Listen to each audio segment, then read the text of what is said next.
Bắc Cương. Gan to xâm phạm Long Thành. Tiêu Minh, chiến thần Thiên Su Long Quốc.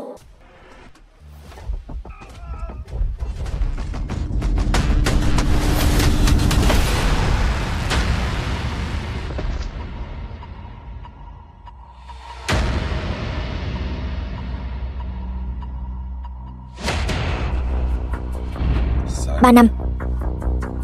Bắc Cương an định, có thể về Lạc Thành. Tiêu Xương, đặc sứ chiến thần Thiên Su. Trận chiến này thắng lợi, chiến thần, cao tầng Long Quốc đặc biệt thiết yến tiện nghênh đón ngài, tẩy chân. Trận chiến 3 năm, tôi rất nhớ, mẹ và vợ ở nhà. Thứ cho tôi không thể đi. Chiến thần, Diệp Vân Lam ở Lạc Thành gửi thư đến.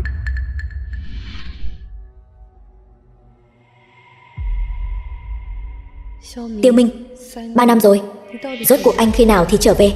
Hiện giờ Tiêu gia bị diệt, mẹ thì không biết tung tích, ngay cả em. Rốt cuộc là ai làm? Nếu mối thù này không trả, tôi Tiêu Minh thề không làm người. Dạ, nhớ kỹ, tuyệt đối không được để lộ thân phận của tôi. Chuyện này không đơn giản, tình thế Lạc Thành rắc rối phức tạp, phải ngấm ngầm điều tra. Tiêu Xương, sau khi về Lạc Thành, cô đem các thế lực ở Lạc Thành sử dụng hết cho tôi. Dạ. Chiến thần, Diệp tiểu thư mấy ngày trước đi tế điện vong hồn Tiêu gia thì bị mất tích, đưa tôi đến nơi xảy ra chuyện. Tiêu Nghĩa Chi mộ.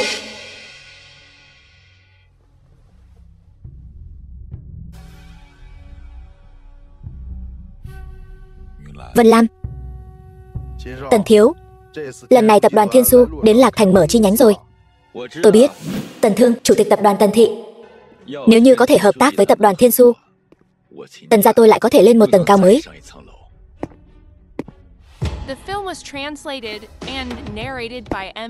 Giữa thanh thiên bạch nhật, ai còn dám ở Lạc Thành tế điện Tiêu gia? Mày là ai? Tôi tế điện người nhà, có liên quan gì đến anh? Thì ra là Tiêu gia Dương Nghiệt. Ở đây đều là người nhà của mày. Không được, bây giờ Lam Lam còn thế nào chưa rõ, không thể hành động thiếu suy nghĩ. Chỉ dựa vào mày, một nhân vật nhỏ không có tiếng tăm gì, cũng muốn động thủ.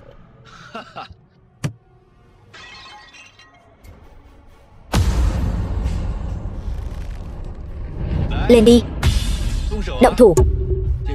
Đây đều là chứng cứ. Tiểu tử, tao nói cho mày biết, bây giờ Tần gia mới là trời ở Lạc Thành này. Nếu còn dám giả mạo người nhà họ Tiêu đến điều tra chuyện này, tao bảo đảm mày sẽ không toàn mạng.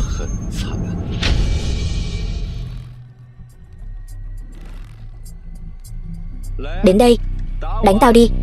Lên đi.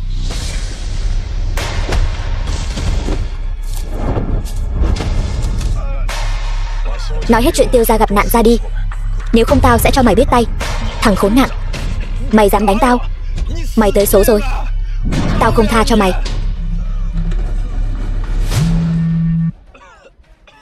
Chiến, Tiêu tiên sinh, bên Diệp tiểu thư có tin tức rồi.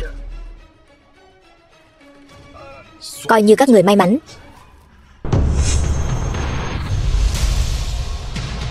Tiêu Minh, thằng phế vật như mày còn sống cơ hả? Nói, mày giấu Diệp Vân Lam ở đâu? Tiêu Minh, mày láo xược, ở đây có phần cho mày lên tiếng sao? Vô lễ, tao là cậu của mày đấy.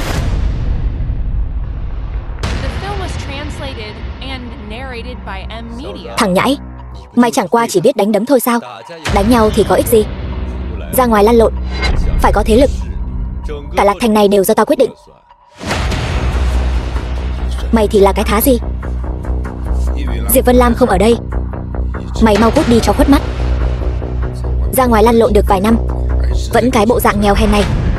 Tao mà là mày, đã sớm tìm chỗ chôn mình rồi. Đây là cái mà chúng mày nói là không có ở đây hả? Thằng kia, đây là nhà của tao. Mày tưởng tao không dám động vào mày chắc? Nếu mày dám làm càn, tao sẽ đánh gãy chân mày. Vậy thì thử xem.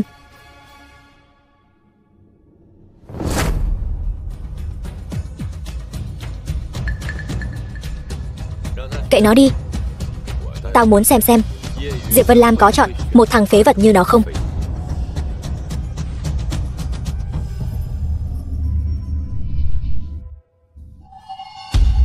Vân Lam. Tiêu Minh. Vân Lam, anh còn về đây làm gì? Anh đến cả một bức thư cũng không gửi về lấy một lần. Trong mắt anh còn có em không? Còn có cái nhà này không? Em. Anh đi đi. Chuyện của Tiêu gia và mẹ, anh cho em một lời giải thích. Giải thích? Anh lấy cái gì để giải thích cho em? Bảo vật của Tiêu gia bị cướp đi rồi. Mẹ cũng không thấy đâu nữa. 3 năm rồi, anh còn không bằng trước kia. Tiền, quyền, tài, anh có cái gì? Bảo vật Tiêu gia ở. Bảo vật. Em không muốn nghe. Anh đi đi.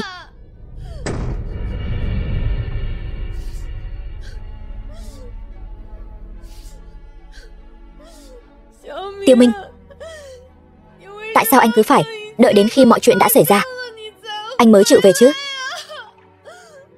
Em không thể tha thứ cho anh, càng không thể tha thứ cho bản thân, vì đã làm lạc mất mẹ.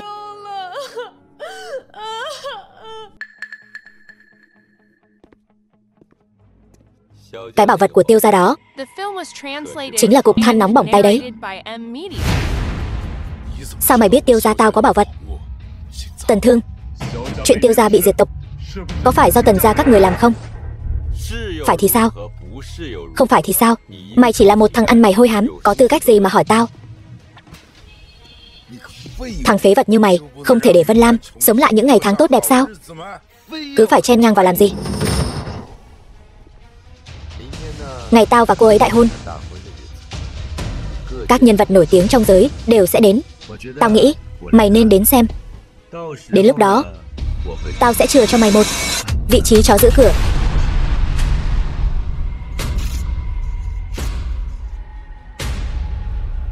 Mày chờ đấy cho tao.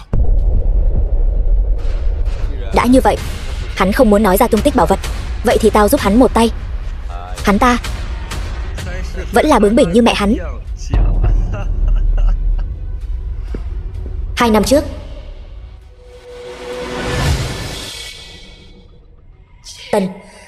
Tần Thương, tại sao cậu lại hãm hại Tiêu gia tôi?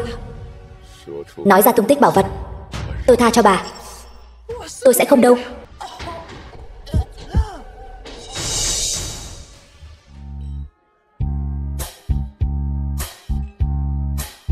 Sương tổng, đợi một chút, Tần thiếu gia sẽ đến để chào hỏi ngài ngay. Tiếp theo xin mời cô dâu chú rể trao đổi tín vật tình yêu.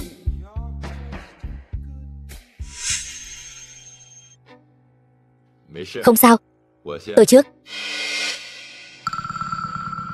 Vòng tay của mẹ tôi sao lại ở chỗ anh? Tình cờ có được thôi. Đeo vào đi. Đây chẳng phải là truyền thống nhà cô sao? Đeo vào đi, em chính là người phụ nữ của anh rồi. Nhanh lên, dừng tay.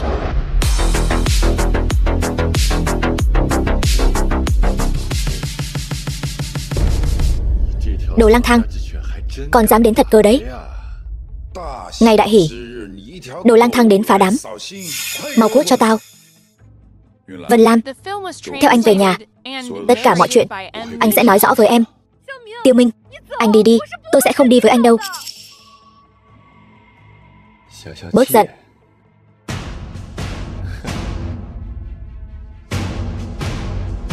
Tiêu Minh, tuy mày không đưa tiền mừng, nhưng tao vẫn tặng mày một món quà đáp lễ. Hy vọng sau khi mày xem xong có thể nói cho tao biết bảo vật của Tiêu gia ở đâu. Xem như tiền mừng vậy.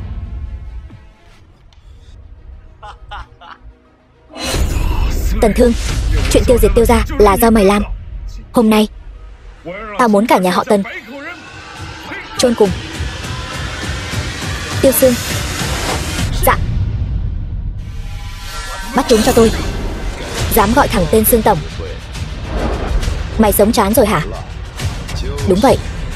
Cái loại thép diêu như mày dám sỉ nhục chiến thần Thiên Su như vậy, chán sống hả?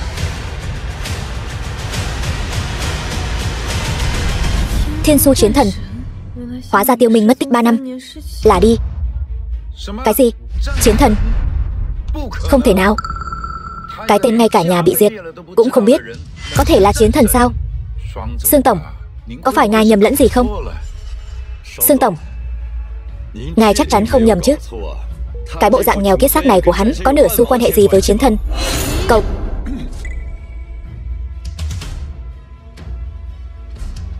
Trước mắt tuyệt đối không thể chỉ dựa vào lời nói một phía của Tần Thương mà đoán định sinh tử của mẹ mình. Phải cẩn thận mới được. Anh ta không phải là chiến thần Thiên Su thì sao? Tiêu thiếu gia, anh ấy đã từng cứu tôi một mạng. Cậu dám sỉ nhục anh ấy? Sương Tổng, ngài bớt giận. Là tôi thiển cận nên mới đắc tội Tiêu thiếu gia. Mong ngài đại nhân đại lượng. Sương Tổng, ngài có lòng khoan dung, đừng chấp nhặt với chúng tôi. Xin lỗi Tiêu thiếu gia. Nếu không thì tôi không ngại khiến cho Tần gia các người phá sản đâu. Chuyện này gì nữa? Không hiểu lời Sương Tổng nói sao? Tiêu thiếu.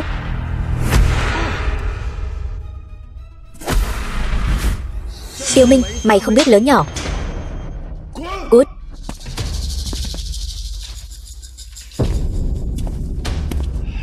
Tiêu thiếu, tôi thấy cậu nóng tính ghê.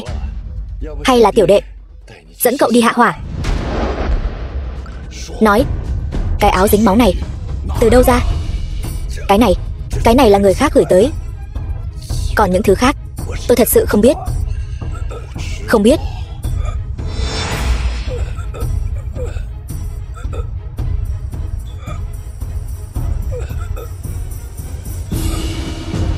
Nếu tao mà điều tra ra có liên quan đến mày, tao sẽ không tha cho mày đâu.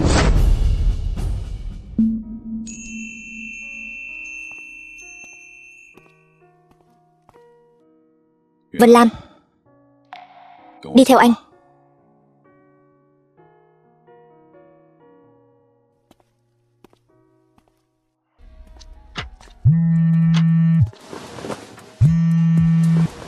Chiến thần, không hay chuyện rồi. Xảy ra chuyện gì? 2 hôm trước phái người đi điều tra về việc bác gái mất tích, tất cả đều mất tích rồi. Cái gì? Tạm thời ngừng hành động. Phái đội quân Thiên Su cử trinh sát chuyên trách đi điều tra. Tần gia này không đơn giản đâu. Vâng. Đúng rồi. Cô đi thu mua công ty Vương gia cho tôi. Báo thù phải từng bước một, bắt đầu từ tên Vương Hạo nhu nhược này trước. Tôn thượng, tôi đã thu mua 6 thành cổ phần của Vương thị. Tốt. Lần trước bảo cô phái người theo dõi sát sao Tần gia, có tiến triển gì không? Nếu có tình huống khẩn cấp, họ sẽ báo cáo cho tôi. Nhận cuộc gọi đi, xem có phát hiện gì không. Báo cáo đặc sứ, chúng tôi phát hiện ra Diệp tiểu thư bị Vương Hạo bắt về Tần gia rồi. Cái gì? Chẳng phải đã phái người chuyên trách trông coi Diệp Vân Lam sao? Sao còn có thể xảy ra tình huống này? Chiến thần bớt giận, là thuộc hạ trông coi không nghiêm. Tôn thượng, đây là sự thất trách của tôi, xin người hãy trừng phạt. Đứng lên đi. Thuộc hạ không dám. Tôi bảo cô đứng lên.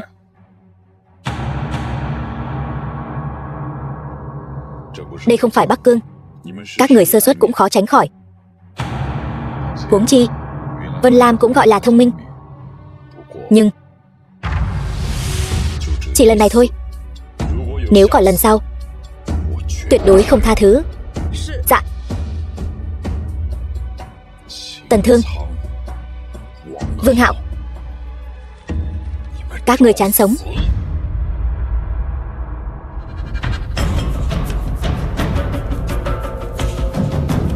Mau uống với Tần thiếu một ly.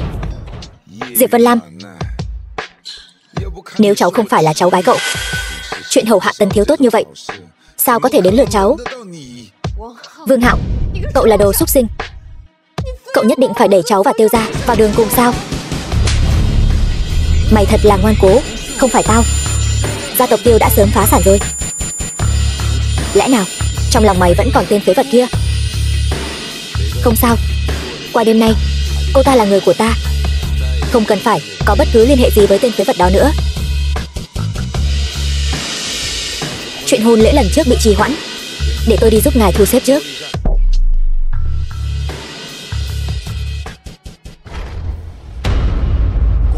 Cút. Tần Thương, ngươi chán sống rồi.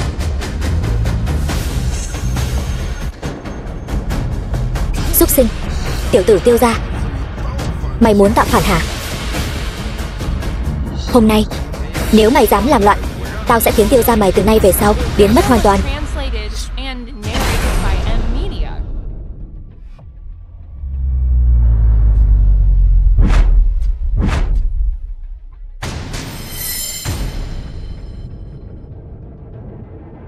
Tiêu Minh, em tỉnh rồi, chúng ta đi thôi. Gây chuyện rồi muốn đi? Đâu có dễ vậy. Thằng phế vật mày mở to mắt ra nhìn cho rõ. Đây là hợp đồng ta mua lại Tiêu gia đấy. Bây giờ chỉ cần một câu nói của tao, gia tộc mày sẽ bị diệt vong ngay lập tức. Dám đánh tao? Vương Hạo, Tiêu gia này không thể giữ lại được nữa rồi. Tiêu Minh, anh đi đi. Anh đến đây làm gì? Vẫn là cháu gái ta hiểu chuyện. Thằng nhãi danh mày còn không cút đi. Thật sự muốn Vương gia ta ra tay sao? Vương gia là cái thá gì? Mày là nhân vật lớn nào chứ? Vương gia động ngón tay là có thể nghiền nát mày rồi. Hôm nay tôi nhất định phải xem Vương thị một ngón tay nghiền nát tôi như thế nào. Sao? Tùy tiện lấy một tờ giấy rách. Hợp đồng thu mua tập đoàn Vương thị. Cái gì? Cái này không thể nào.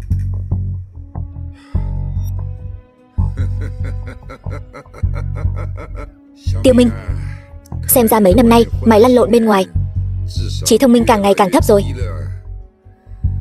Làm giả hợp đồng là phải ngồi tù.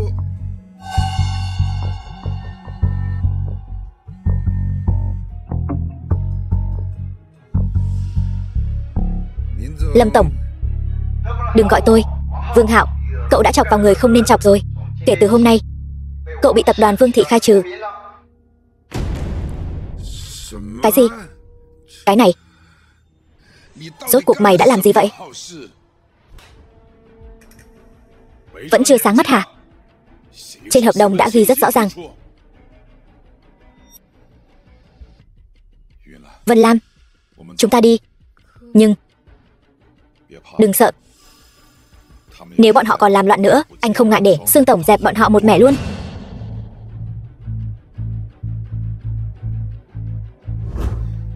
Mày.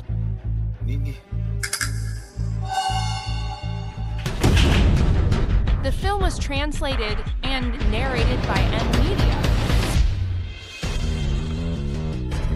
Tần thiếu, giúp tôi với. Giúp ông? Ông còn có tác dụng gì? Còn giá trị lợi dụng sao? Tần thiếu, ngài cho tôi thêm một cơ hội nữa đi. Vậy Tiêu Sương đã đi đến bước đường này rồi, không thể nào vì một thằng nhãi danh như vậy mà đắc tội với chúng ta đến mức không thể vãn hồi. Liên quan gì đến tôi? Tôi nói cho ông biết, trong vòng 1 ngày tôi không thấy được Diệp Vân Lam thì ông cút khỏi Lạc Thành. The film was translated and narrated by M Media.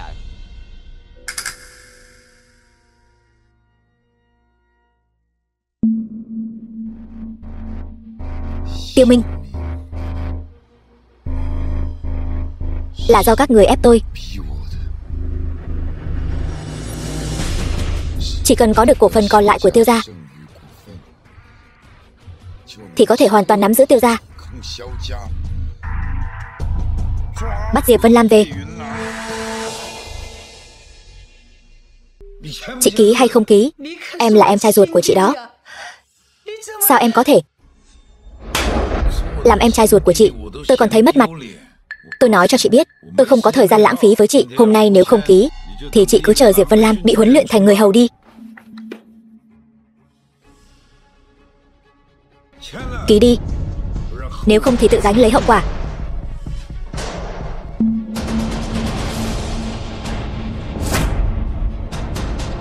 Cái đồ già này cũng coi như còn chút giá trị. Vương Hạo, coi như chị cầu xin em, chuyện này qua rồi. Vân Lam, em còn yếu lắm, uống chút canh đi.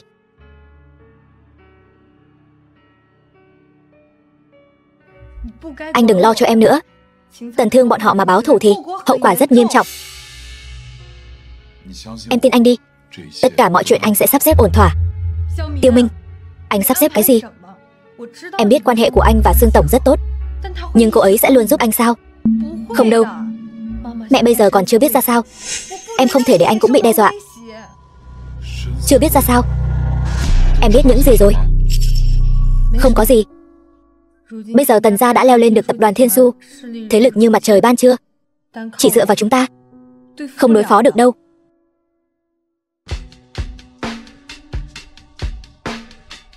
Mấy ngày nay, cảm ơn anh. Chẳng phải chỉ là hợp tác với tập đoàn Thiên Su thôi sao? Anh sẽ lấy được ngay thôi. Tiêu Minh, anh đừng suy tâm vọng tưởng nữa. Quan hệ của Sương Tổng với anh tuy tốt, nhưng đó là dự án cả 100 tỷ đó. Nói lấy là lấy được sao? Bao nhiêu năm rồi, anh vẫn thích nói khoác lác. Còn nữa, anh rút hết những người giám sát em đi. Em không thích. Anh, chuyện của Tiêu gia anh cũng không cần lo. Em sẽ giải quyết. Nhưng mà, nếu anh còn không rời khỏi Lạc Thành, e là không đi được nữa. Tiêu Minh, coi như em cầu xin anh. Anh đi đi. Đừng vì em mà lỡ dở bản thân. Vân Lam, em là người phụ nữ của Tiêu Minh anh sẽ không bỏ rơi em đâu. 3 năm nay những gì anh đã mất, anh sẽ lấy lại hết. Chiến thần, đây là hợp đồng lớn nhất với Tần thị, bây giờ đã bị hủy bỏ, đổi đối tác hợp tác thành Tiêu gia rồi. Hôm đó nghe Vân Lam nói, tôi luôn cảm thấy Tần thị vẫn còn không ít bí mật. Cô để ý nhiều hơn nhé. Vâng. Mày là một tên lang thang, đến đây làm gì? Cút đi. Cho các người một cơ hội. Đừng ép tôi động thủ. Tao muốn xem mày là một tên phế vật có bản lĩnh gì. Lên hết cho tao. Tiêu Minh, đừng làm loạn. Nếu như mày dám phá hỏng chuyện của Tần thiếu, tao lê ma lê mê.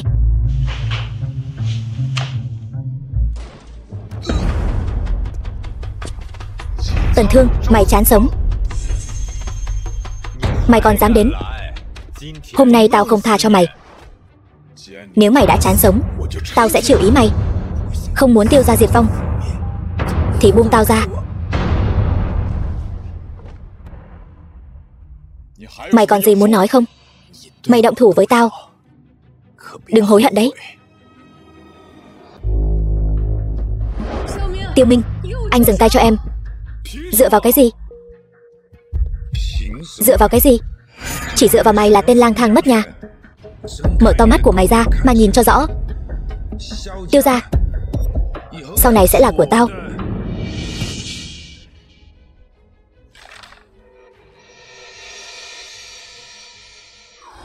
Vương Yến, súc sinh. Mẹ tao đâu? Nói. Yên lặng chút đi. Mấy ngày nay, không phải mày rất ngông cuồng sao? Tao nói cho mày biết, nếu bây giờ mày quỳ xuống cầu xin tao, rồi tự phế bỏ 2 tay, mày còn có cơ hội gặp mẹ mày một lần. Cậu đừng động vào anh ấy. Có gì thì động tôi này. 3 năm nay, dù sao tôi cũng đã quen rồi. Vân Lam, em là người phụ nữ của anh. Sao anh có thể hạ thủ với em được? Anh còn thương em không hết nữa là. Ngược lại là thằng nhóc mày, vừa về Lạc Thành đã gây phiền phức cho tao. Bây giờ mày trầu trời đi, tao có thể tha cho mẹ mày một mạng. Tần Thương, mày có tư cách gì ra lệnh cho tao? Mày là cái thá gì? Dám lớn tiếng với Tần thiếu. Tần thiếu ngay cả việc hợp tác của tập đoàn Thiên Su đều đã thu xếp xong rồi. Coi lại mày xem, không một xu dính túi. Một thằng bần tiện hôi hám. Tập đoàn Thiên Su là một con cá mập thương mại, anh không đối phó được đâu. Đi thôi. Vẫn là vợ tao hiểu chuyện.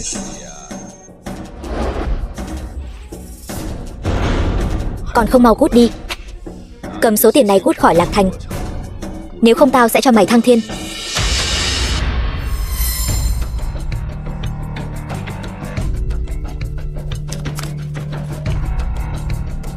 Chút tiền này để làm tiền mai táng cho mày đi.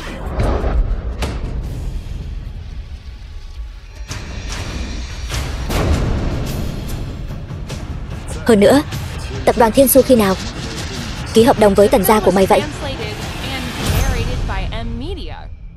Chuyện của chúng ta và tập đoàn Thiên Su để cho loại vai nhỏ như mày có thể bàn luận sao? Thật là nực cười. Thật sao? Vậy thì từ hôm nay trở đi, hợp tác của tập đoàn Thiên Su và Tần gia hủy bỏ. Tiêu Minh, em biết anh là vì tốt cho em, nhưng chuyện này căn bản là không thể nào. Chờ đó mà xem. Chỉ dựa vào mày thôi sao? Mày cũng xứng đại diện cho tập đoàn Thiên Su. Mày là cái thá gì chứ? Đừng ở đây mà mất mặt. Chỉ dựa vào quan hệ của Tần thiếu và Sương tổng, hợp tác này không thể hủy bỏ được. Anh ta có quan hệ gì với tôi? Sương tổng, sao ngài đến mà không báo trước một tiếng? Nhanh chóng đuổi thằng xúc sinh này đi, đừng làm vướng mắt Sương tổng. Ăn nói cho cẩn thận vào. Sương tổng, sao cô lại đánh người? Thằng Tiêu Minh đó đúng là còn dám sỉ nhục Tiêu tiên sinh. Tôi sẽ khiến anh ở Lạc Thành không có chỗ dung thân. Dạ, Sương tổng dạy trí phải. Các người nghe rõ đây. Theo lời Tiêu tiên sinh, kể từ hôm nay, tập đoàn Thiên Su đoạn tuyệt mọi hợp tác với Tần gia. Sương tổng, việc này Tần gia chúng tôi vì lần hợp tác này đã tốn biết bao nhiêu thời gian và tâm sức rồi. Xin cô cho Tần gia thêm một cơ hội nữa. Từ khi các người đối đầu với Tiêu tiên sinh thì nên hiểu rõ sẽ có kết cục ngày hôm nay. Nhưng thằng Tiêu Minh chỉ là đồ rác rưởi. Chính ông bày ra cái chủ ý tồi tệ này, còn dám nói xấu về Tiêu tiên sinh nửa câu tôi cho ông đăng xuất. Tiêu tiên sinh, trước đây là tôi có mắt như mù, mong ngài rộng lượng bỏ qua. Nhân lúc tôi chưa động thủ thì cút. The film was translated and narrated by M Media.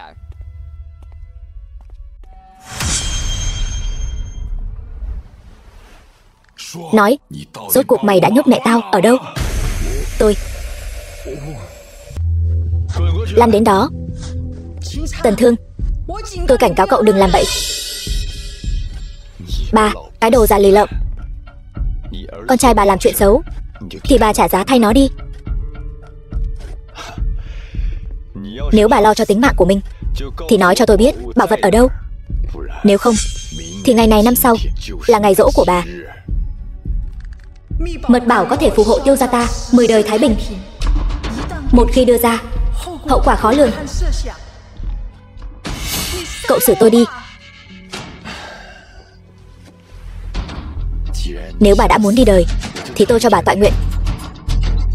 Đào nhanh lên. Tần Thương, dừng tay. Minh Nhi.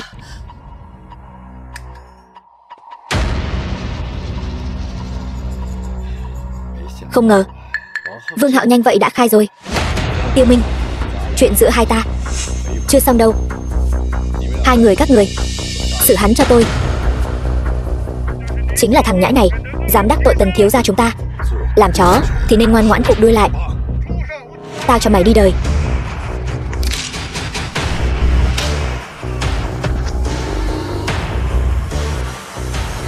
Mẹ.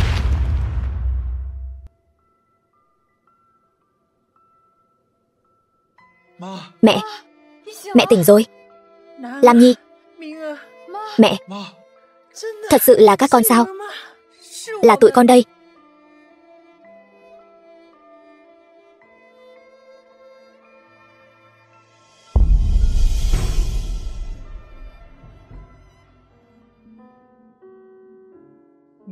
Minh Nhi, chút canh này không sưởi ấm được lòng người đâu.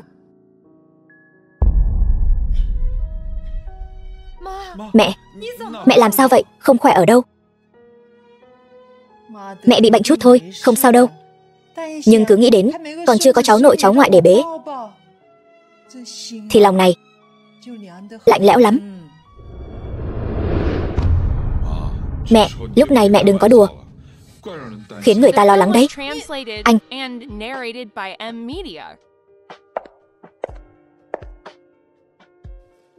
thằng nhóc con này sao giống ba con vậy? Đúng là đầu gỗ. Trước kia hai con vừa định đi đăng ký kết hôn, con đã biến mất không thấy bóng dáng. Minh Nhi, ba mẹ Vân Lam mất sớm, cả đời nó không nơi nương tựa, cuối cùng gặp được con mới coi như tìm được bến đỗ.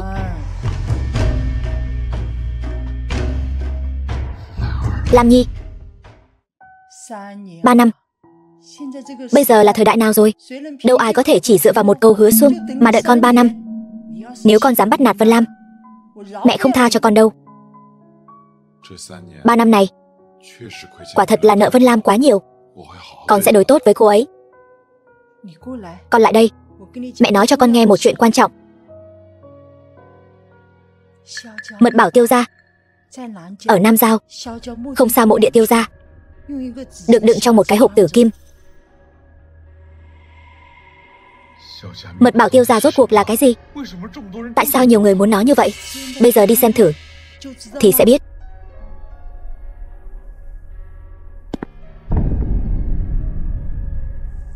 Đúng rồi mẹ. Mẹ chú ý giữ gìn sức khỏe, đừng đi lung tung.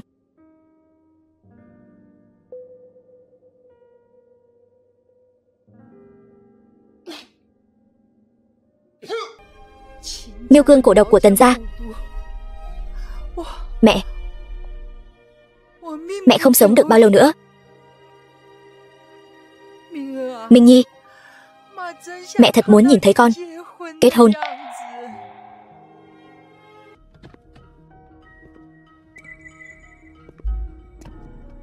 Đồ súc vật, đăng xuất đi. Cút.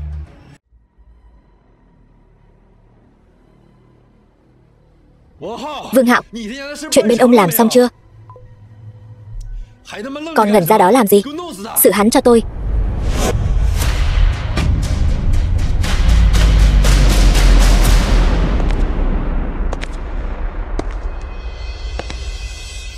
Nói, tại sao mày lại đến cướp bảo vật của Tiêu gia tao?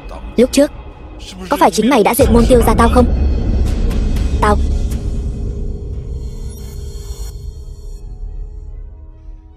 đúng thì sao chứ? Không thì sao chứ? Nếu mày dám động vào tao, tao sẽ khiến chúng nó biến mất, không ai biết xác ở đâu.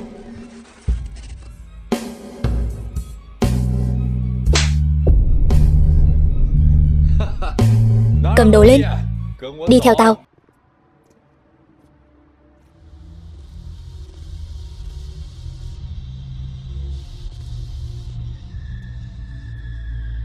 Tần Thương, tao biết những chuyện mày làm. Bây giờ, chỉ cần mày giúp tao sát hại Tiêu Minh, chắc chắn sẽ có lợi cho mày. Còn muốn tiếp tục lợi dụng tao? Nợ của Tiêu gia năm xưa còn chưa tính xong đâu. Thành công nhiệm vụ cho mày 1 tỷ. 300 triệu tiền đặt cọc đã chuyển vào thẻ của mày rồi. Đã nhận 300 triệu. Tiêu Minh, đây đều là số mệnh của mày cả. Đừng trách tao.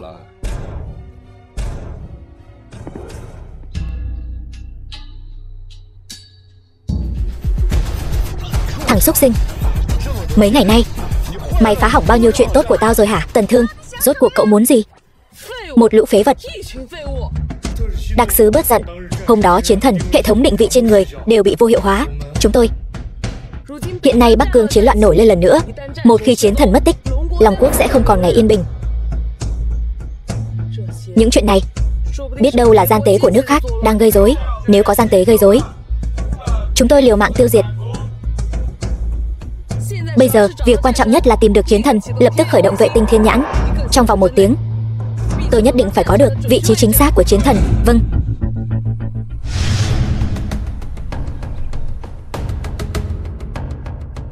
Tiêu Minh, tao nói một thằng nghèo rớt mồng tơi như mày tranh giành Diệp Vân Lam với tao làm gì? Tao làm tao chịu. thả mẹ tao và Diệp Vân Lam ra.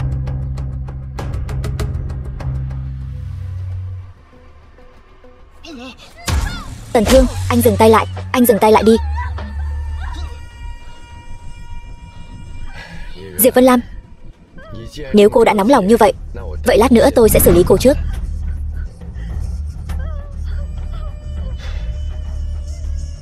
Tiêu Minh, đến nước này tao cũng không giấu giếm gì nữa. Kẻ sát hại cả nhà Tiêu gia, mày chính là tao.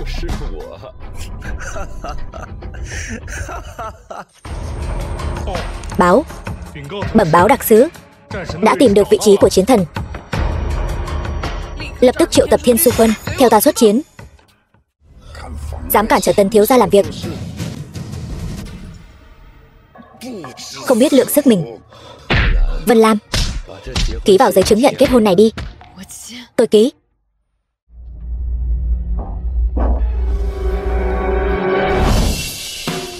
Một đám kiến cỏ, sao dám ngông cuồng như vậy? Đưa đi hết. Ngoài ra, 2 người các cậu đưa bác gái đến bệnh viện. Ai vậy? Dám phá chuyện tốt của tao? Tiêu đặc sứ. Chào Tiêu đặc sứ, sao ngài lại đến đây?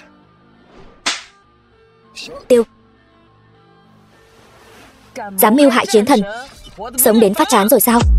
Tiêu đặc sứ, không phải chúng tôi, đây là hiểu lầm. Chúng tôi không ngờ ngài lại đến. Nếu tôi đến chậm một bước nữa thì cái tôi thấy là thi thể của chiến thần rồi. Tiêu đặc sứ, hắn chỉ là một người bình thường, sao có thể là chiến thần? Anh ta thân phận gì? Cậu xứng biết sao? Tôi nói anh ta là chiến thần thì chính là chiến thần. Cậu dám phản đối? Không dám. Nhưng hắn bây giờ chẳng phải vẫn còn sống sao? Đây chỉ là một chút mâu thuẫn nhỏ giữa chúng tôi, không cần Tiêu đặc sứ nhúng tay vào. Lấy răng trả răng, lấy mắt trả mắt. Hôm nay các cậu đã làm gì Tiêu gia? Chúng tôi trả lại đầy đủ. Lên cho tôi. Đừng mà. Đau. Tay của tôi. Tiêu đặc sứ tha mạng. Chúng tôi sai rồi, tha mạng. Dừng lại.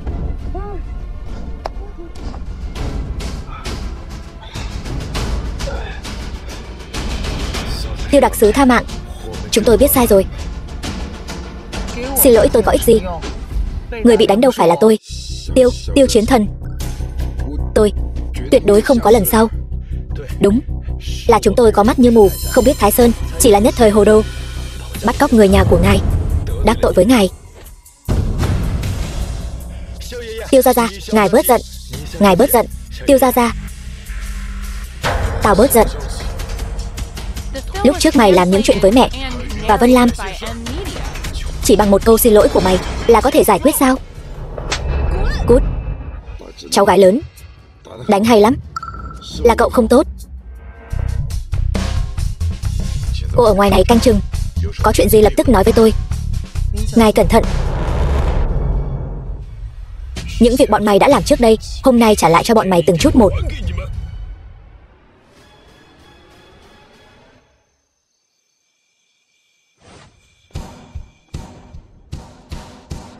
Tiêu chiến thần,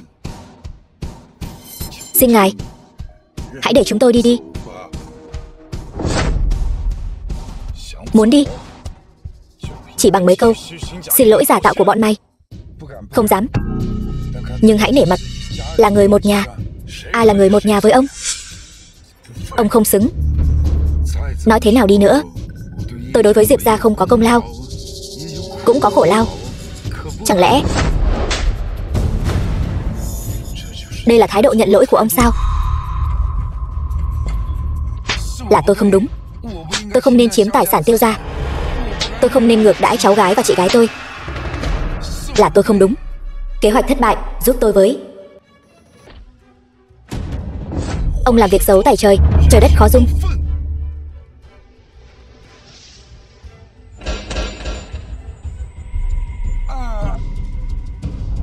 Thật là khẩu khí lớn. Người đâu? Lên cho tôi. Bất chấp mọi giá đoạt lấy bảo vật Tiêu gia. Tiên sinh Tiêu, mấy tên tép diêu này, để tôi. Cứ để tôi, để cô ta mở mang kiến thức về thực lực của kẻ vô công dỗi nghề. Chỉ có thế thôi sao? Đám bảo tiêu của Trang gia đến một kẻ vô công dỗi nghề cũng đánh không lại, còn muốn cướp bảo vật Tiêu gia. Đáng ghét. Nhưng mà cậu đắc ý hơi sớm rồi. Xem ra tôi vẫn cao tay hơn một bậc. Bùa chú này rốt cuộc là từ đâu ra? Phải điều tra kỹ lưỡng mới được. Đến sớm vậy.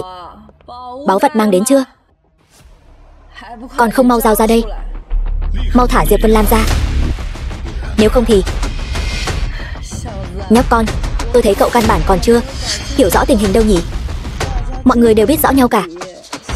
Tiêu gia căn bản không thể đối đầu với Trang gia. Chẳng lẽ cậu thật sự muốn lấy trứng trọi đá sao? Nói toàn lời thừa.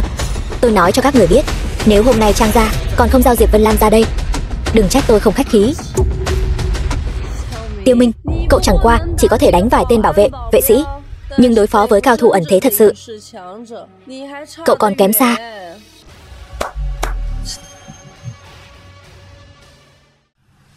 Chỉ dựa vào tên phế vật như cậu, còn muốn gây sóng gió gì nữa? Chờ tới số đi. Thật sao? Vậy thì cứ xem.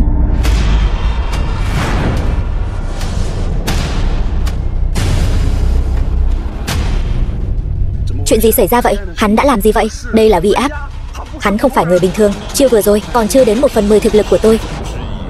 Muốn đánh nhau sao? Ta, Tiêu Minh, tiếp chiêu đến cùng. Trang tiểu thư, người này công lực thâm hậu, cho dù trên toàn cầu cũng là nhân vật cấp tướng lĩnh, có thể một đánh trăm người. Vụ này vẫn nên bỏ đi. Các người vừa lâm trận đã muốn bỏ chạy, dám phá hỏng chuyện của Trang gia tôi. Trang gia có cả ngàn cách khiến các cậu sống mà chẳng khác gì địa ngục. Vợ con của các cậu, mọi người đều xuất thân từ quân đội. Các cậu muốn đi thì cứ đi. Về phần Trang gia, bọn họ đắc ý không được bao lâu đâu. Đa tả cao thủ tha mạng, cậu có thể tha mạng cho bọn họ, nhưng tôi thì không tha mạng cho Diệp Vân Lam đâu. Vậy sao? Đúng là quá ngây thơ.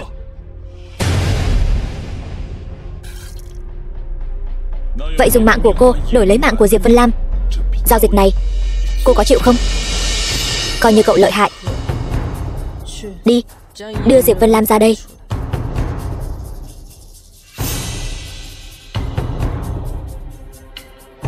Tiêu Minh, cũng may em không sao. Nếu không anh không tha thứ cho bản thân mình đâu. Cho dù cậu cứu được Diệp Vân Lam, cậu cũng không cứu được những người khác của Tiêu gia. Cô có ý gì? Sau này cậu tự nhiên sẽ biết. Xem ra chuyện này phải để Tiêu Sương lén vào Trang gia điều tra rõ ràng. Vân Lam, đi thôi, chúng ta về nhà.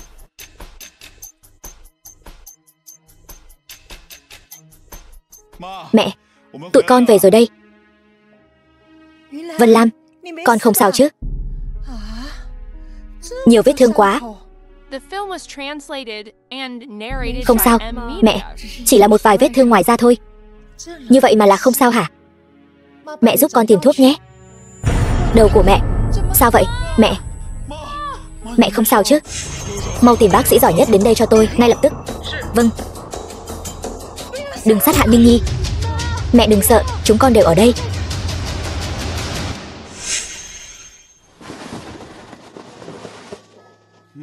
Mẹ làm sao vậy? Chẳng lẽ bệnh cũ của mẹ lại trở nặng rồi sao? Có lẽ vậy. Thân thể đầy bệnh tật này của mẹ sớm đã không sống được bao lâu nữa. Tâm nguyện duy nhất của mẹ chính là nhìn thấy hai con tái hôn, hạnh phúc mỹ mãn.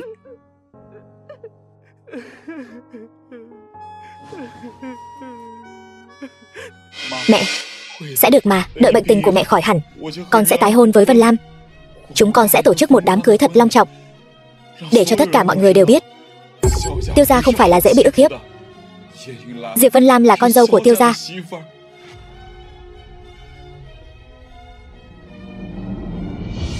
Ngài Tiêu, bác sĩ, mau đến xem mẹ tôi bị làm sao vậy. Trong cơ thể Tiêu phu nhân vốn đã mắc nhiều bệnh thông thường, lại chúng phải cổ độc của Miêu Cương. Thân thể của phu nhân căn bản là không thể chống đỡ được bao lâu nữa. Ngài Tiêu, xin hãy nén bi thương. Cổ thuật? Không thể nào, chúng tôi đã cho thuốc giải cho mẹ uống rồi. Thần y, vậy phải chữa trị thế nào đây? Tại sao thuốc giải lại không có tác dụng? Ngài Tiêu, quá muộn rồi. Độc đã ăn sâu vào tủy của phu nhân.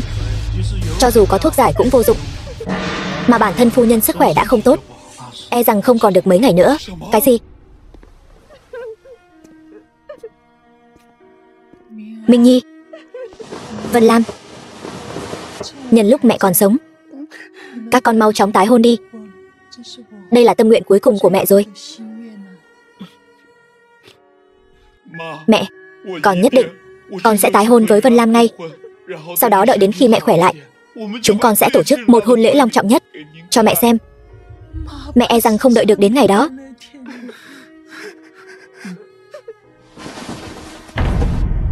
Hiện tại, phái nhân viên công tác đến làm thủ tục tái hôn cho tôi và Vân Lam. Ngay. Mẹ, mẹ xem, con và Vân Lam đã tái hôn rồi. Các con nhất định phải hạnh phúc.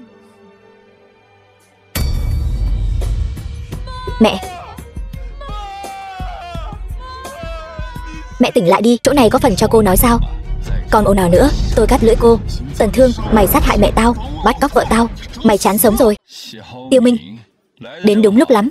Vậy thì để cho đám cao thủ võ đạo mà chúng ta đã chuẩn bị kỹ càng nhanh đón mày. Mày là thằng nhãi danh của Tiêu gia. Mẹ mày tuy rằng ăn ngon đấy, nhưng lại sinh ra một thằng con không hiểu chuyện. Ông nói cái gì?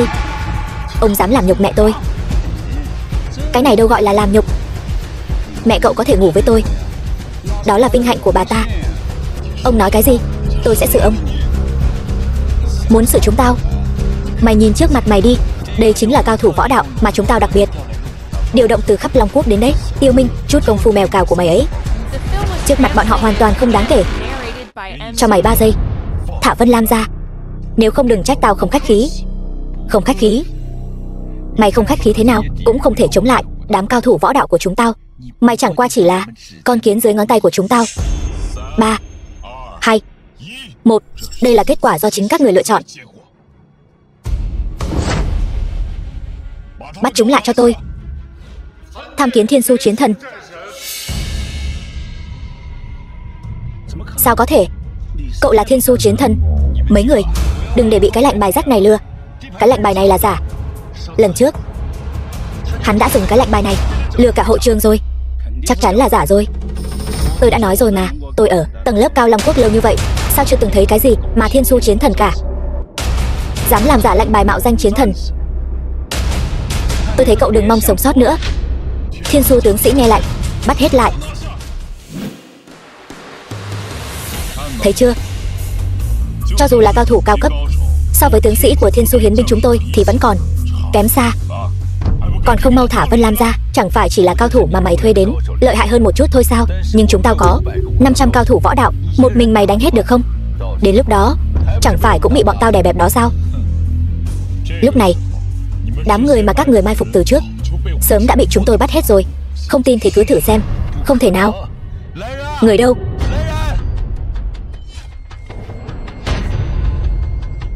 Tao bảo thả Vân Lam ra, không nghe thấy sao? Ông chủ Trang, đám cao thủ võ đạo mà chúng ta mai phục đâu rồi? Có thể phá hủy toàn bộ mai phục của Trang gia. Thằng nhãi này hơi khó đối phó rồi. Câm miệng. Không thấy tôi đang nghĩ cách sao? Cách? Ngoài việc thả Vân Lam ra rồi quỳ xuống xin lỗi tôi, các người không còn cách nào khác đâu. Cậu thả Diệp Vân Lam ra. Lần này coi như cô gặp may.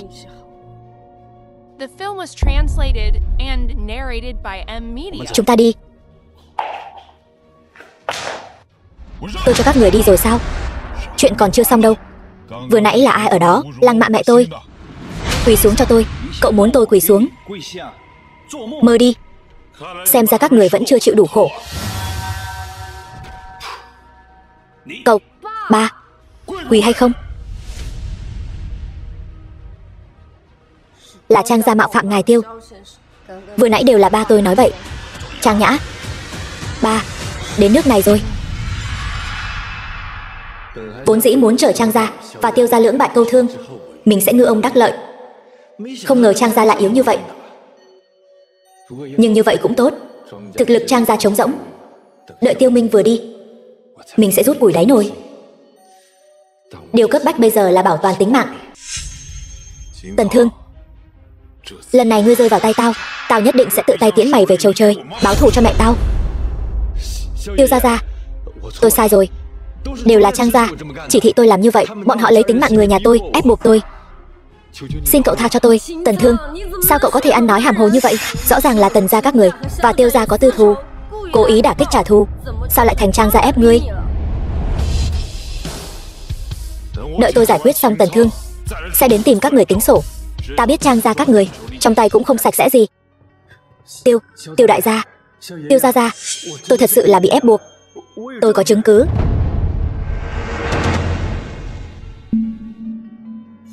Đây là cái gì?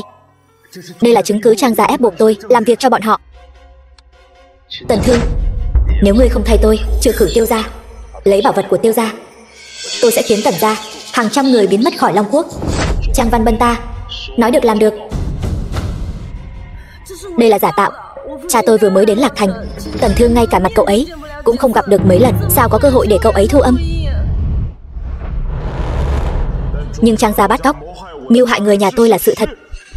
Hôm nay các ngươi đừng hòng chạy thoát. Tiểu Nhã, không cần phải nói nhiều với hắn. Kẻ dám uy hiếp Trang gia ta, tiểu tử cậu là người đầu tiên. Hắc Bạch Vô Thường, lên cho tôi. Các cậu lui xuống đi, để tôi tự mình làm. Đây chính là hộ vệ mạnh nhất của Trang gia. Chỉ cần bọn họ ra tay thì không ai có thể sống sót rời khỏi đây. Nếu như bây giờ cậu đem bảo vật Tiêu gia giao ra, tôi sẽ tha cho cậu một mạng. Bảo vật Tiêu gia là do mẹ tôi dùng tính mạng để bảo vệ, sao có thể giao cho lũ rác rưởi như các người được. Lên. The film was translated and narrated by M Media. Tiêu Minh cẩn thận. Tiêu Minh, cậu cứ chờ Quy Tiên đi. Phi tiêu này có tẩm kịch độc.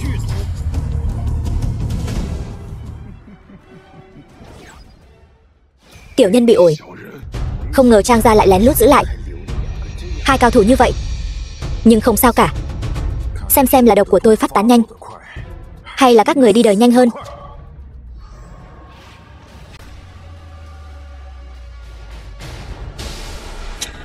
Bảo tiêu mạnh nhất của Trang gia cũng không địch lại công lực mạnh nhất của tôi. Ba, có cần rút lui trước không?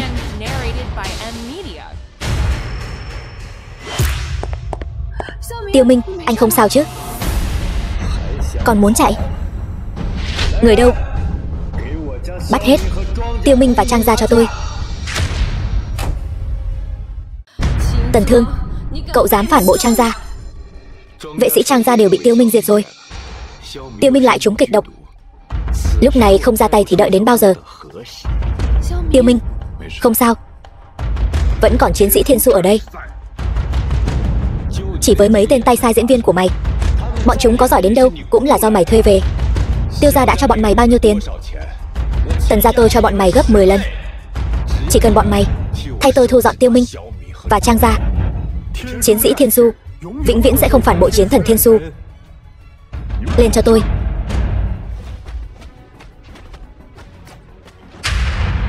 Các người.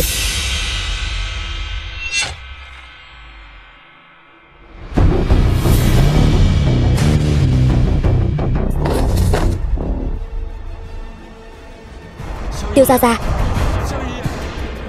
nói nhảm nhiều quá. Tao đây sẽ bắt mày đi tế điện mẹ tao.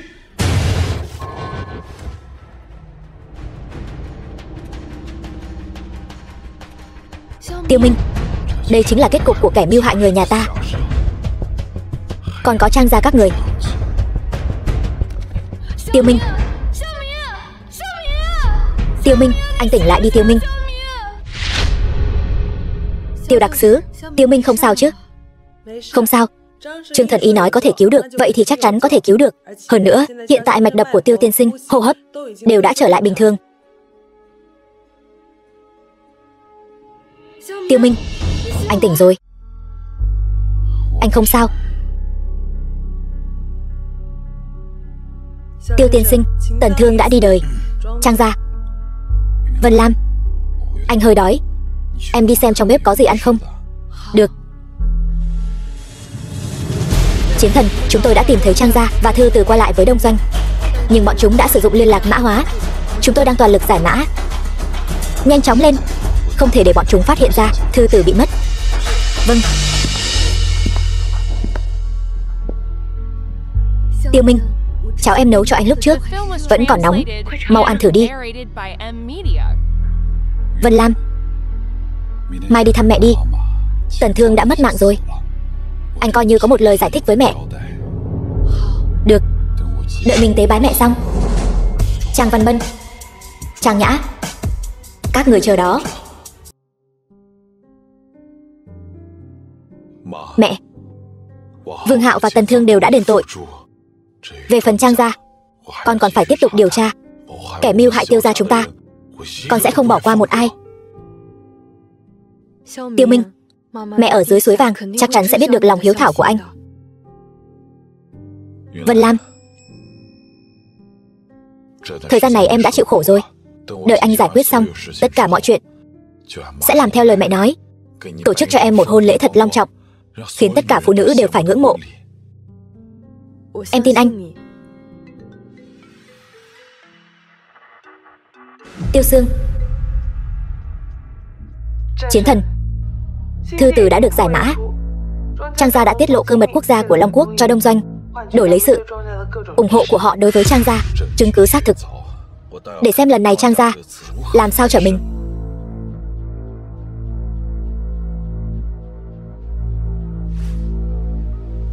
Bảo vật Tiêu gia mà ba lại lâu như vậy còn chưa lấy được.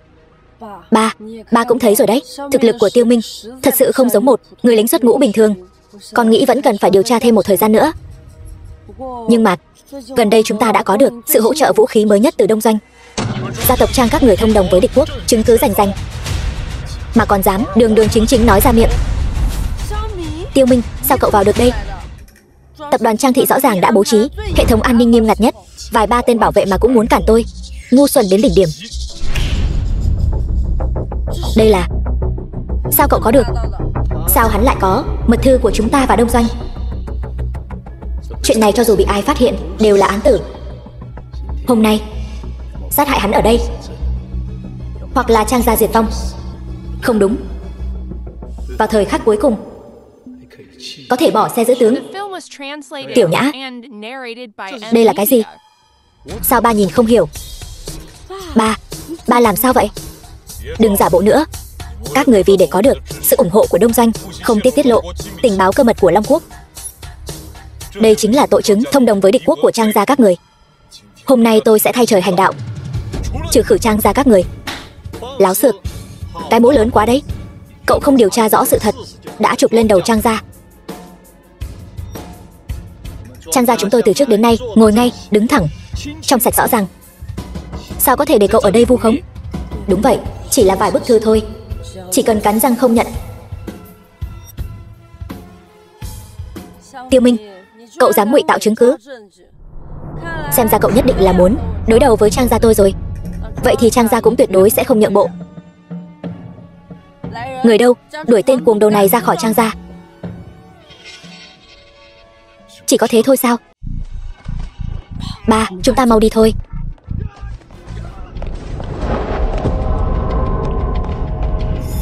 Chẳng phải đã nói rồi sao, hai người này ngay cả 10 giây cũng không đủ để cầm chân tôi sao? Vậy mà còn muốn chạy. Khó đối phó đấy. Muốn dựa vào một đống thư ngụy tạo mà đánh đổ chúng tôi sao? Ngụy tạo? Bản gốc của những bức thư này tôi đã sớm chuyển giao cho cấp cao Long Quốc rồi. Các người cứ chờ mất mạng đi. Tội phản quốc không phải là chuyện đùa đâu. Tiểu Nhã, chuyện này rốt cuộc là thế nào? Những bức thư này chẳng phải là con dùng để làm ăn sao? Ba vẫn luôn cho rằng con và Đông Doanh là giao dịch thương mại hợp pháp. Ba, sao ba có thể như vậy? Rõ ràng là ba phối hợp với ba. Đứa con bất hiếu lại dám làm ra cái chuyện đại nghịch bất đạo này. Ông là cha của Trang Nhã, sao có thể không biết chuyện này chứ? Đến lúc đó sẽ đưa hai người đi điều tra. Ngài Tiêu, tôi thật sự không biết gì cả. Tôi thân là gia chủ của Trang gia. Nếu biết con gái mình làm ra chuyện như vậy, tôi sẽ là người đầu tiên đuổi nó ra khỏi nhà. Bà đã làm như vậy ắt có lý do của ông. Núi vẫn còn xanh, lo gì không có củi đốt. Thưa ba, con không biết đó là cơ mật quốc gia của Long Quốc. Đám người Đông Doanh đó lừa con. Sao cô có thể không biết được? Những tin tức cô truyền ra ngoài người bình thường căn bản không thể có được. Rõ ràng là đã được chuẩn bị kỹ lưỡng. Ngài Tiêu, tiểu nhã nhà tôi còn non nớt, bị người ta lừa rồi. Chuyện này cũng không thể trách nó được. Hay là để con bé xin lỗi cậu nhé. Bảo đảm sau này sẽ không tái phạm nữa. Chuyện này coi như cho qua đi. Còn non nớt. Cô ta 20 mấy tuổi đâu rồi, cũng dám nói. Ngài Tiêu, tôi thật sự không biết là chuyện gì. Xin cậu hãy tha cho tôi lần này. Tôi thật sự không có phản quốc. Xin cậu nể tình tôi đã từng giúp đỡ. Tiêu gia, cầm miệng. Tôi không muốn xem diễn xuất của cô, bất kể cô có vô tình hay không. Hôm nay cô phải chịu trách nhiệm cho hành vi của mình. Đặc sứ Tiêu đã lên đường rồi. Nếu ngài Tiêu không thể thông cảm, vậy chúng ta đành phải xử lý. Ngài Tiêu thôi, quen biết tôi lâu như vậy, chắc không cho rằng còn có người đánh lại được tôi đấy chứ. Có lẽ đấy. Tuy rằng nhìn có vẻ bình thường, không có gì đặc biệt, nhưng bọn họ trang bị toàn là đông doanh, vũ khí tân tiến nhất. Tiêu Minh, cậu dù là người bình thường có lợi hại đến đâu, cũng không thể so được với công nghệ cao chứ. Sức mạnh của vũ khí không nằm ở bản thân vũ khí, mà nằm ở người sử dụng nó. Thấy chưa? Dù cho các người có vũ khí tân tiến đến đâu, trước thực lực tuyệt đối của tôi, cũng không chịu nổi một cú. Cậu vừa hay. Đây chính là chứng cứ các người thông đồng với địch. Người đâu? Áp giải cô ta đi cho tôi. Ngài Tiêu, tôi thật sự không biết chuyện này là thế nào. Là Trang Nhã tự mình thông đồng với địch. Chúng tôi đều không biết gì cả. Tôi tự làm tự chịu. Đều là lỗi của một mình tôi. Xin đừng liên lụy đến những người khác của Trang gia. Vậy thì cứ bắt đầu từ cô mà tra. Luôn có một ngày sẽ tra ra rõ ràng. Trang gia trốn được hòa thượng chứ không trốn được miếu. Chúng ta hãy chờ xem. Ngài Tiêu, là Trang gia quản giáo không nghiêm, gây phiền phức cho các vị rồi. Làm bộ làm tịch.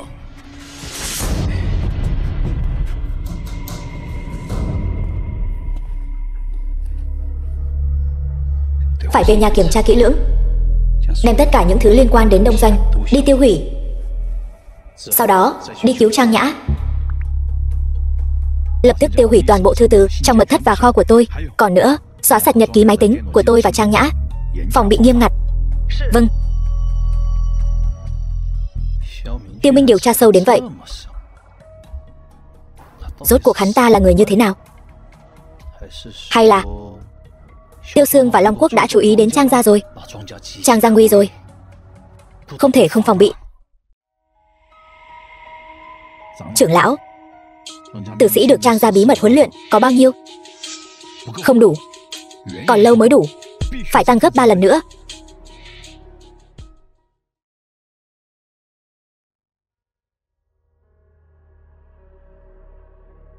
Trang Nhã cô ta khai hết chưa? Miệng cô ta kín đáo lắm, tra tấn liên tục 3 ngày 3 đêm. Cô ta vẫn không nói gì cả. Không ngờ Trang Nhã lại có thể làm ra chuyện này. Các loại báo lá cải đều đang mắng cô ta. Thật đáng tiếc. Em còn tưởng rằng cô ta là người biết quý trọng danh tiếng. Sao nghe có vẻ em còn có chút tiếc cho cô ta. Thiện ác ác có báo ứng. Không ngờ báo ứng của Trang Nhã lại đến nhanh như vậy. Cũng may em một lòng hướng thiện. Cho dù ông trời không cho bọn họ báo ứng, thì Tiêu Minh Anh cũng sẽ đến cho. Vân Lam, anh sẽ không để bất kỳ ai ức hiếp em nữa. Anh đừng. Tiêu Sương còn đang nhìn kìa. Sao thế? Chúng ta bây giờ là vợ chồng hợp pháp danh chính ngôn thuận. Vài ngày nữa đợi Trang gia, những người khác đều điều tra rõ ràng, chúng ta sẽ tổ chức hôn lễ. Anh đó. Sao? Hối hận kết hôn với anh rồi sao? Đâu có. Nhưng mà em vẫn nghi ngờ sự ra đi của mẹ có liên quan đến Trang gia. Sao em nói vậy? Hôm mẹ mất tích, vừa hay là ngày em gặp Trang Nhã. Cô ta dẫn em đi tham gia hoạt động công ích. Đến khi về nhà em phát hiện, sau khi mẹ mất tích, cô ta còn đến an ủi em. Cho nên trước đây em vẫn luôn không nghi ngờ cô ta. Trang gia rất đáng ngờ. Quả nhiên vẫn phải điều tra kỹ. Đúng rồi, em còn nhớ ra một chuyện. Hôm mẹ mất tích, khi mẹ gặp Trang Nhã, hình như có hơi ngẩn người. Nhưng cũng có thể là em nhớ nhầm thôi. Dù sao ngày hôm đó, mẹ vốn dĩ đã không vui. Tôi bảo họ hỏi thử xem. Mấy người đi hỏi Trang Nhã vài vấn đề giúp tôi. Trước khi Tiêu phu nhân mất tích, cô ta có quen biết Tiêu phu nhân không? Còn nữa, rốt cuộc có phải Trang gia muốn bắt cóc Tiêu phu nhân hay không? Vâng. Tiêu Sương, chuyện này làm phiền cô quá. Chuyện nên làm mà. Dù sao tôi cũng là bạn của hai người. Nhanh như vậy đã có kết quả rồi sao? Tiêu đặc sứ, Trang Nhã biến mất rồi. Sao lại thế? Ai làm vậy? Chúng tôi vẫn đang điều tra. Còn điều tra gì nữa? Chắc chắn là Trang gia giở trò quỷ. Tôi đi điều tra.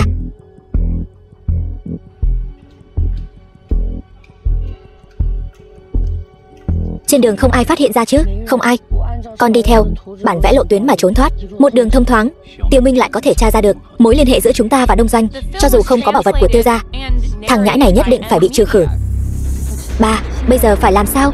Tiêu Minh phần lớn là dựa vào thế lực của Tiêu Sương. Ba nghĩ cách tách Tiêu Sương ra.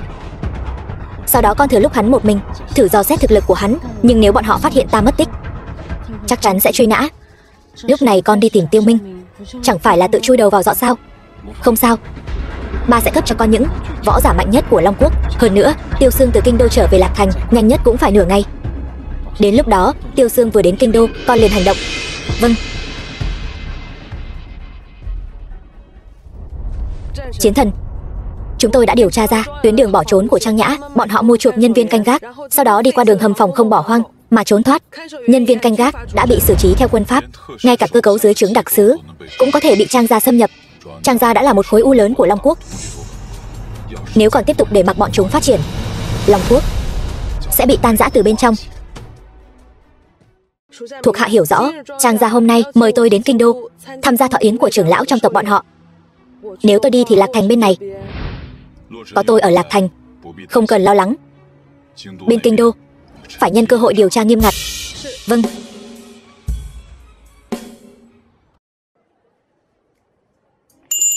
Tiêu Minh, hôm nay thời tiết thật đẹp, lát nữa chúng ta đi chèo thuyền đi. Được. Em có muốn ăn gì không? Anh đi mua cho em một ít, để em khỏi buồn khi chèo thuyền. Vậy thì ăn như lần đầu tiên chúng ta chèo thuyền ấy. Anh không phải là quên rồi chứ? Sao có thể quên được? Anh ở biên cương 3 năm, đêm nào cũng nghĩ về những kỷ niệm nhỏ bên em. Ở đây đợi anh. Xem này, có phải giống như lần đầu tiên chúng ta hẹn hò không? Giống y hệt. 3 năm nay anh vất vả rồi. Ba nói có thể hành động rồi. Tiêu Sương, lần này dù ngươi có bay tới cũng không kịp đâu. Đây không phải là Tiêu Minh sao? Lát nữa ta sẽ đưa các ngươi xuống Hoàng Tuyền, từ từ mà thân mật. Trang Nhã, không ngờ cô trốn ra được rồi mà lại còn dám công khai lộ diện, thật là không biết lượng sức. Tôi sẽ thay mặt Tiêu đặc sứ bắt cô, hù dọa cho có sao. Bây giờ Tiêu Sương đã đến kinh đô, dù cậu có lợi hại đến đâu cũng không thể trực tiếp dùng thế lực của Tiêu Sương. Thanh Long Bạch Hổ, động thủ. Mang theo 2 tên phế vật mà cũng đòi tiêu diệt tôi. Thanh Long Bạch Hổ chính là nhất cấp tông sư của võ đạo của Long Quốc. Gặp phải bọn chúng thì không trầu trời cũng tàn phế. Đợi tôi xử cậu xong, bảo vật của Tiêu gia sẽ thuộc về Trang gia. Tiểu tử đừng quá cuồng, cho cậu mở mang một chút bản lĩnh thật sự của chúng tôi. Âm Dương hợp trưởng.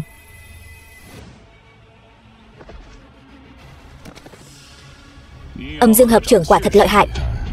Đáng tiếc là nó đánh không chúng tôi, cũng chỉ là vô dụng thôi. Rốt cuộc cậu muốn làm gì? Rốt cuộc cậu là thân phận gì? Sao ngay cả tôi chỉ là một công dân yêu nước bình thường của Long Quốc mà thôi. Ngược lại, tôi còn có rất nhiều vấn đề muốn hỏi cô. Cậu muốn moi thông tin từ miệng tôi? Không thể đâu.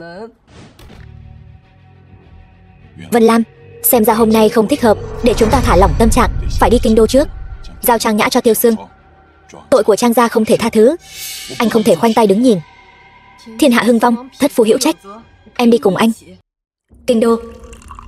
Tiêu đặc sứ, cô có thể đến Trang gia, thật là khiến Trang gia nở mày nở mặt. Đừng có nói mấy lời vô nghĩa này. Mau chóng giao người ra đây. Các người chứa chấp kẻ phản quốc, đều là tử tội. Không biết Tiêu đặc sứ có ý gì? Trang Nhã đào thoát, chẳng lẽ không phải do đặc sứ trông coi không cẩn thận sao? Trang gia sao có gan mà ra tay dưới mí mắt của đặc sứ chứ? Huống chi Trang gia vì chuyện này đã sớm trục xuất Trang Nhã khỏi gia môn rồi. Dẻo miệng. Chúng ta không cần thiết gì phải nói chuyện tiếp. Đặc sứ. Tiêu đặc sứ. Gia chủ, xem ra Tiêu đặc sứ vẫn chưa tìm thấy bằng chứng khác. Trang gia tạm thời bình an. Không biết Trang tiểu thư bên kia thế nào. Hiện tại Tiêu gia không có sự che chở của Tiêu đặc sứ. Trời cao hoàng đế xa. Bảo vật Tiêu gia sớm muộn gì cũng là của Trang gia. Còn phải nói sao? Bảo vật Tiêu gia chính là món quà mừng thọ tốt nhất mà ngài tặng cho trưởng lão. Cái mà ta mang đến đây mới là món quà tốt nhất của Trang gia các người. Tiêu Minh, Tiểu Nhã, chuyện gì xảy ra? Không phải các người đang ở Lạc Thành sao? Ba, cứu con. Hắn ta thuê trực thăng bay tới đây. Thuê? Cái trực thăng đó là của tôi. Cần thuê sao? Thành thật chút đi, Tiêu Sương hình như không ở đây. Không sao, cô ta còn nhiệm vụ khác. Tiêu đặc sứ sớm đã đi rồi. Các người có bắt được Trang Nhã cũng vô dụng thôi. Dám ở địa bàn của Trang gia ức hiếp người của Trang gia. Tôi thấy người sống chán rồi. Xem ra Trang gia là muốn chứa chấp kẻ phản quốc. Thì sao nào? Tiêu Minh, cậu cùng lắm chỉ là mưa làm gió ở Lạc Thành thôi. Đây là kinh đô. Nhưng Trang gia mới là người có tiếng nói khắp thiên hạ. Không nơi nào không phải là đất của vua. Mọi người trong cõi không ai không là thần dân của vua. Trang gia lại dám ở Long Quốc kinh đô, vô cùng phóng túng.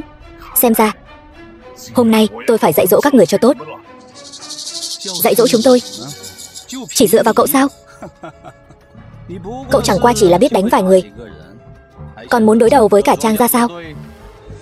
Người đâu? Bắt lấy Tiêu Minh. Lực lượng phòng vệ của Trang gia chúng tôi đủ sức tạo thành một đội quân. Cho dù là Tiêu đặc sứ ở đây, các người cũng không thoát khỏi lòng bàn tay tôi. Thật sao? Đã như vậy Trang gia dốc hết toàn bộ lực lượng phòng ngự.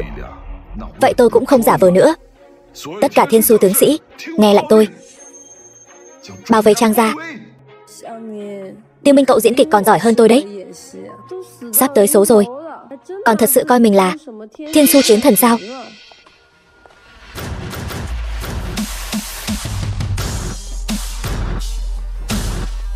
Tham kiến chiến thần, đứng lên đi. Tiêu đặc sứ, cô, không phải cô đi rồi sao? Chiến thần có lệnh, toàn thể tướng sĩ phải phục tùng. Các người muốn động thủ với chiến thần sao? Không có, lui xuống hết đi. Tiêu đặc sứ, tôi chỉ là muốn mấy người bạn này làm quen với ngài Tiêu thôi mà. Không ngờ lại kinh động đến cô. Ba, cái chiến thần của hắn là giả đó. Trước đó con đã hỏi đông danh rồi. Trong Long Quốc chiến thần hoàn toàn không có ai tên là thiên su chiến thần cả. Một tên phản quốc như cô mà dám bất kính với chiến thần. Đưa cô ta đi cho tôi. Hôm nay chúng tôi sẽ xử cô theo quân pháp.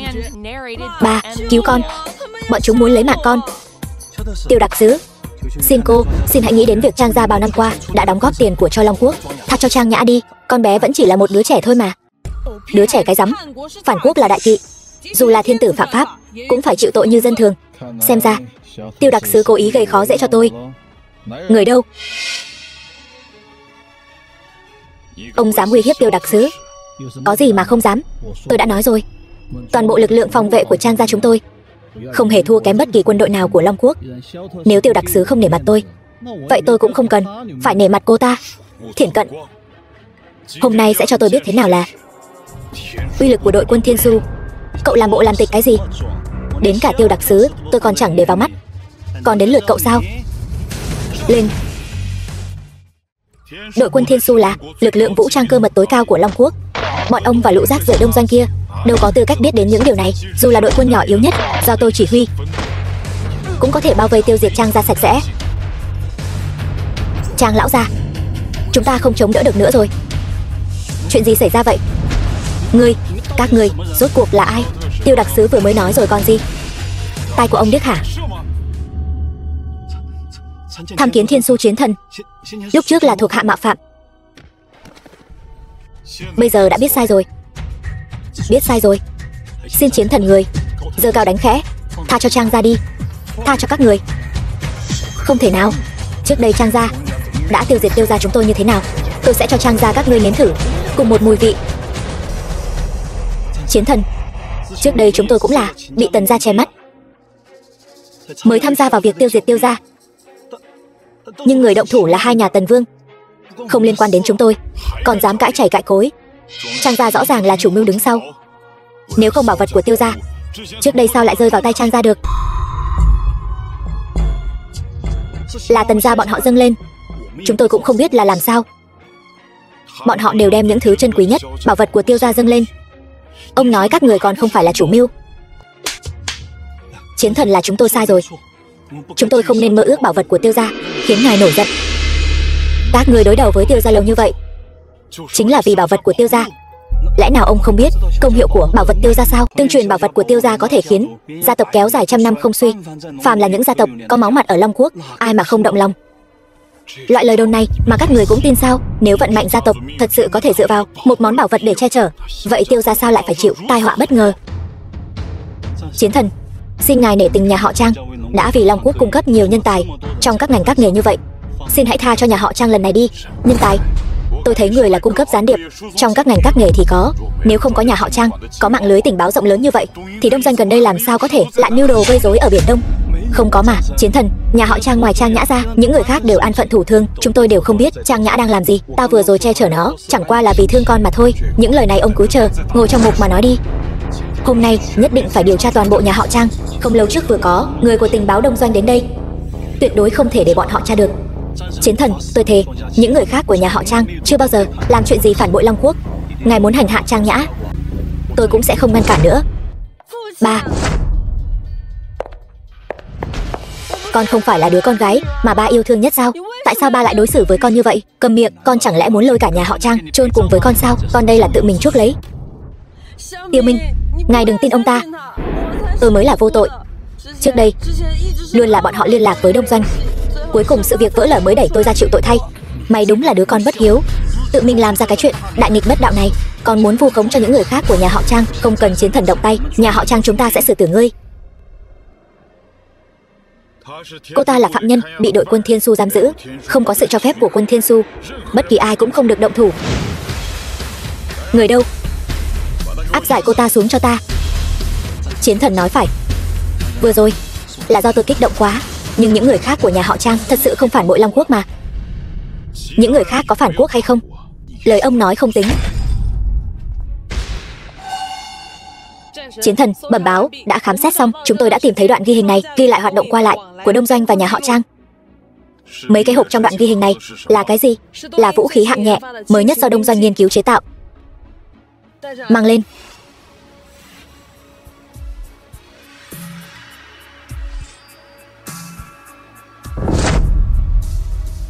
Những vũ khí này nhìn bề ngoài không có gì lạ, nhưng sức sát thương lại vô cùng lớn, chỉ có thể dùng trong các hoạt động quân sự. Nhà họ Trang còn chuẩn bị nhiều nhân lực như vậy, là muốn mưu phản sao? Đã bị phát hiện rồi. Vậy thì tôi cũng không giấu giếm nữa. Tiêu Minh, cậu tưởng cậu là ai? Chỉ là một chiến thần mà thôi, chẳng phải vẫn là phàm nhân sao? Có thể chống lại được vũ khí mới nhất do Đông Doanh nghiên cứu chế tạo sao? Tại sao ông lại làm như vậy? Trang gia ở Long Quốc đã sớm là đệ nhất thế gia, ông còn có gì không thỏa mãn? Thỏa mãn? Thế gian ai mà thỏa mãn chứ? Chỉ là một đệ nhất thế gia mà thôi, sao sánh được với vị trí quốc chủ Long Quốc, hấp dẫn hơn nhiều. Ông, Trang gia lại dám mưu phản, tội không thể tha. Người đâu? Bắt hết tất cả người của Trang gia, mau chóng bắt về quy án, tôi xem ai dám. Tôi đã chôn 1000 tấn thuốc nổ dưới Trang gia. Hôm nay các người không tha cho Trang gia, vậy thì chúng ta cùng nhau mất mạng, không ai có thể sống sót rời khỏi đây. Chiến thần, phải làm sao đây? Đi điều tra. Rõ. Cậu còn dám phái Tiêu Sương đi điều tra? Người đi đời đầu tiên sẽ là cô ta đấy. Ồn ào. Vì nước hy sinh là chân lý của mỗi một tướng sĩ Thiên Su. Tiêu Minh, bây giờ cậu nghĩ kỹ chưa? Nếu như bây giờ cậu tha cho Trang gia, chúng ta sẽ giữ bí mật cho nhau. Chúng ta ngồi lên vị trí quốc chủ Long Quốc và Đông Doanh, nhất định sẽ không bạc đãi cậu. Nếu như cậu kiên trì, đội quân Thiên Su thề bảo vệ Long Quốc, cho dù cùng ông đồng quy vu tận, tôi cũng sẽ không để loại ti tiện như ông, tiểu nhân được đắc chí. Cho dù các người nguyện ý mất mạng, xem thử tiểu tình nhân của cậu có nguyện ý không kìa. Mặt cũng trắng bạch rồi. Vân Lam, em không sao chứ? Anh cho người đưa em ra ngoài trước, em không phải người của quân Thiên Su, không nên cùng chúng ta đi vào đường cùng. Tiêu Minh, em không sợ, Cho dù ở đâu, em cũng muốn ở cùng anh. Nhưng mà anh mất mạng rồi, em cũng sẽ không sống một mình. Cứ để em ở lại đây đi. Đồ đàn bà thối, cũng có chút khí phách đấy. Vậy thì các người cứ chờ mất mạng đi.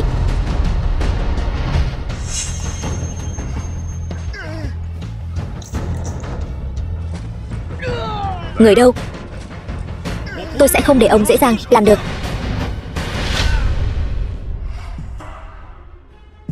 Tưởng rằng như vậy là xong rồi sao? Cho dù bây giờ tôi không bấm, 5 phút sau nó cũng sẽ tự động nổ tung. 5 phút đủ để quân Thiên Su toàn bộ rút lui rồi. Chiến thần, chúng ta toàn bộ đã gỡ bỏ thuốc nổ rồi. Cái gì?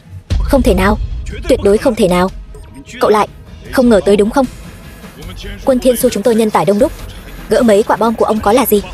Cậu, người đâu? Áp giải đi. Xem ra Trang gia khí số đã tận rồi. Vân Lam, đợi bọn họ xử quyết xong, chúng ta có thể an tâm chuẩn bị hôn lễ rồi. Chiến thần, Trang gia tổng cộng 500 người đều đã thẩm vấn xong, phàm là những kẻ liên quan đến mưu phản quốc đều đã xử quyết toàn bộ. Cuối cùng cũng kết thúc rồi. Ngày kia là đám cưới của tôi và Vân Lam. Tiêu Sương, cô nhất định phải đến đấy. Vâng, đây là việc riêng. Tiêu Sương, cô không cần phải khách sáo như vậy đâu. Đến đây, mau ngồi xuống đi, đừng câu nệ như vậy. Vâng, chiến thần phu nhân. Cứ gọi tôi là Vân Lam là được. Nhưng mà Tiêu Minh thật sự là chiến thần, chuyện này vẫn chưa thích ứng được. Thật là, vậy mà lại giấu em lâu như vậy. Là lỗi của anh. Không nên giấu vợ lâu như vậy, khiến em phải lo lắng. Bao nhiêu năm như vậy.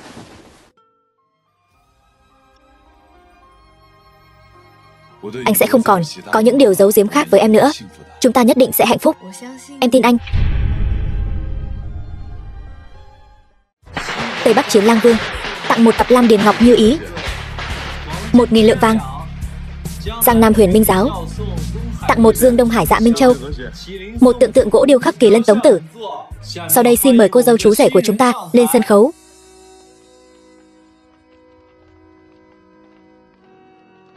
Chiến thần và phu nhân thật là trai tài gái sắc, trời đất tác hợp.